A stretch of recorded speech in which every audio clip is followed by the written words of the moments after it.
تقاضا مجھے بھی معلوم ہے، بشاشت اور توجہ بھی ختم ہو چکی ہے. یہ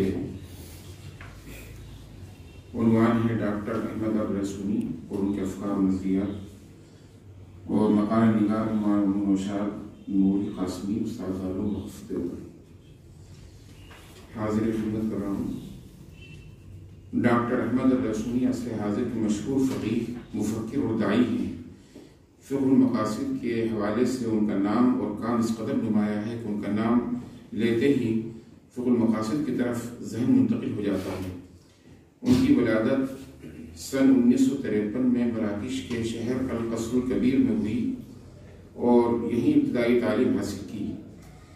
1978 میں جامعۃ القزوین فاس میں میٹرک کیا، پھر رباط کے جامعہ محمد الخامس میں کلیۃ العلوم والآداب میں اعلیٰ تعلیم حاصل کی. 1986 میں بی اے، 1989 میں ایم اے اور 1992 میں پی ایچ ڈی کی ڈگری حاصل کی. ڈاکٹر احمد الرسونی تعلیم کے بعد مختلف کاموں سے وابستہ رہے. 1973 سے 1978 تک وہ وزارت عدل میں کام کیا. انہوں نے پھر 1978 سے 1984 تک سیکنڈری تعلیم کے استاد رہے. پھر 1986 سے 2006 عیسوی تک جامعہ محمد الخامس رباط میں اصول فقہ اور مقاصد شریعت کے استاد رہے، اور اسی دور میں ان پر فقہ المقاصد کا رنگ چڑھا اور وہ اس میدان کے فرد فریض ثابت ہوئے. چنانچہ تدریس کے کچھ ہی سال بعد وہ مجمع الفقہ الاسلامی جدہ کے خبیر اول کی حیثیت سے بلائے گئے، لیکن چند ہی سالوں کے بعد وہ وطن لوٹ آئے. سرگرمیاں اور مختصراً ان کی یہ مناسب جو ان کے تھے وہ پیش کر رہا ہوں. ڈاکٹر احمد الرسونی مختلف قسم کی دینی و اصلاحی تحریکوں اور دعوتی فکری سرگرمیوں کا حصہ رہے. وہ حرکت التوحید والاصلاح کے رکن عاملہ، رابطۃ العالم الاسلامی کے ملتقی عالمی کے سابق رکن عاملہ، المعہد العالمی للفکر الاسلامی اردن کے تعلیمی مشیر، رابطہ عالم علماء مغرب کے رکن رکین رہے. اسی طرح مختلف زمانے میں مختلف تحریکوں کا حصہ رہے اور ان کی ذمہ داریوں کو بخوبی انجام دیتے رہے. 7 نومبر 2018 کو انہیں استنبول ترکی میں الاتحاد العالمی للعلماء اسلام مسلمین کے عمومی کانفرنس میں الاتحاد کا صدر منتخب کیا گیا. وہ پہلے سے ہی الاتحاد کے نائب صدر تھے. اس طرح وہ حضرت الامام یوسف القرضاوی کی فکر، تحریک، مقاصد اور وصیت کے میدان میں بہترین جانشینی ادا کر رہے ہیں. تصنیفات میں ان کا کتابیں ہیں، مختصراً 17-18 کتابیں ہیں لگ بھگ. تو اس میں سے 2-3 کتابوں کو میں پڑھ دیتا ہوں، باقی تو یہ میرے خیال سے مقالہ شائع ہوگا ہی، اس میں سب معلوم ہو جائے گا.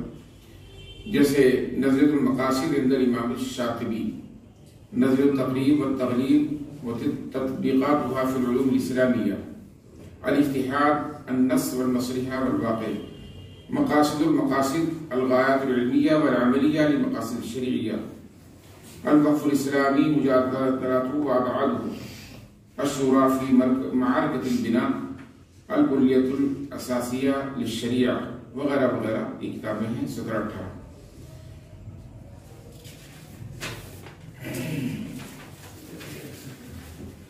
ان کے افکار و نظریات دراصل ایک مقالے کا موضوع نہیں ہے بلکہ ایک کتاب کا موضوع ہے.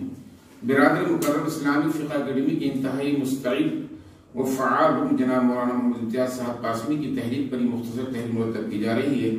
الاتحاد العالمی کا عضو ہونے کی حیثیت سے مجھے الشیخ الرسونی سے مناسبت تو پہلے سے ہے اور ان کے افکار و نظریات سے بھی ایک گنا استفادہ ہوتا رہتا ہے، لیکن یہ پہلا موقع ہے جب مجھے ان پر قلم لکھنے کی سعادت حاصل ہوئی اور ظاہر ہے کہ اس کا سیر اسلامی فقہ اکیڈمی ہی کے سر جاتا ہے. شہر کے افکار و نظریات کو میں 2 حصوں میں تقسیم کرنا چاہوں گا. ایک حصہ فقہ المقاصد سے متعلق اور دوسرا حصہ سیاسی افکار سے متعلق ہے. خاص طور سے بلاد عربیہ میں سورات الربیع العربی کے بعد اسلامی سیاست کا موضوع عالمی موضوع بن گیا اور اس میں ہر کس و ناکس نے گفتگو شروع کر دی. ایک طرف میڈیا نے اسلام مسلم مفکرین اور مصلحین کی فکر تشدد کا نتیجہ بتایا، دوسری طرف ان کے حقوق کے لیے آواز اٹھانے والی عوام کو ہر طرح سے بھٹکا کر انہیں اپنے ضمیر اور مذہب سے بیزار کرنے کی خوب کوشش کی گئی.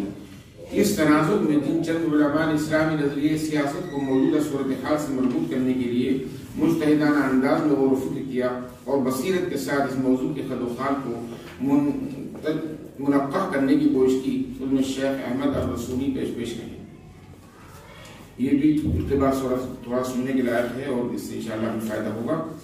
مذہبی افکار اسلام کا مستقبل روشن ہے اور مستقبل کی منصوبہ سازی کی سب سے بڑی ذمہ داری مسلم علماء، دعات اور مفکرین پر عائد ہوتی ہے۔ اس کے لیے انہیں مزید اجتہاد و استنباط سے کام لینا ہوگا اور حالات حاضرہ کے اس کے چیلنج کو سمجھنا ہوگا۔ اسلام عقل و فکر کے لیے ایک پیغام آزادی اور پروان رہائی کا نام ہے۔ زندگی کے ہر شعبے میں عقل و خیال کی آزادی اس کا منشور ہے۔ حوالے جات بھی اس میں ہے۔ ملک اور امت کا باہمی تناسب دیکھنا چاہیں تو اس کو حرم سے تشبیہ دے سکتے ہیں، اس کا نچلا حصہ امت ہو اور اوپر کا حصہ ملک کے لیے ہو۔ ایک یہ عورتوں کے سلسلے میں تھوڑی سی گفتگو ہے، یہ اقتباس پڑھ دیتا ہوں۔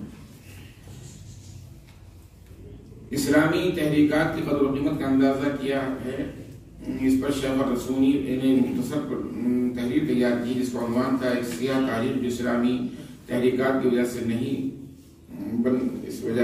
بن نہیں سکی۔ حاصل یہ کہ لادینیت اور مارکسیت پوری قوت کے ساتھ دست و بازو پھیلا رہی تھی اور قریب تھا کہ پڑھے لکھے اور جاہل عوام سب کو اپنی چپٹ میں لے لی تھی۔ مراکش کی تمام سیاسی پارٹیاں رفتہ رفتہ اسلام سے اپنے تعلقات ختم کر رہی تھی، بلکہ اپنے سابقہ کردار پر پشیماں تھی۔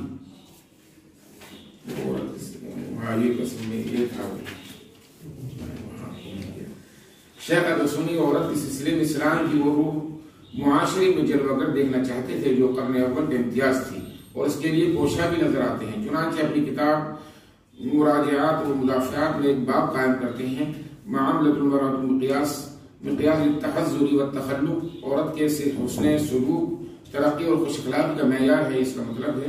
اس میں بخاری اور مسلم کی حضرت عمر فاروق سے مروی حدیث نقل کرتے ہیں، جس میں حضرت عمر فاروق اعظم رضی اللہ عنہ فرماتے ہیں کہ ہم اہل مکے میں اپنے بیویوں پر غالب تھے، مدینے میں دیکھتے ہیں کہ انصار کی عورتیں مردوں پر غالب ہیں اور ہماری عورتیں بھی ان کے طرز پر چلنے لگی ہیں۔ ایک دن میں اپنی بیوی سے ناراض ہوا تو وہ جواب دینے لگی، مجھے بہت ناگواری ہوئی اور کہا جواب دیتے برا نہیں لگ رہا ہے؟ تو کہنے لگی ازواج مطہرات بھی رسول اللہ صلی اللہ علیہ وسلم کو جواب دیتی ہیں، بلکہ بعض دفعہ صبح سے شام تک دور رہتی ہیں۔ حضرت فاروق کہتے ہیں، فاروق رضی اللہ عنہ عمر فاروق، کہ میں حفصہ کے پاس گیا اور پوچھا کیا تم لوگ رسول اللہ صلی اللہ علیہ وسلم کو جواب دیتی ہو؟ اس نے کہا ہاں۔ میں نے کہا کہ ایسا مت کرو، ایسا کرنے والا محروم القسمت، کیا تم لوگوں کو رسول اللہ صلی اللہ علیہ وسلم کی ناراضی کی وجہ سے اللہ کے غضب کا خوف نہیں ہے؟ بس یہ ما قل و جل کے الفاظ آئی رہے ان کی کتاب کے حوالے سے، تو یہیں اس کو عقل کر دیا جائے۔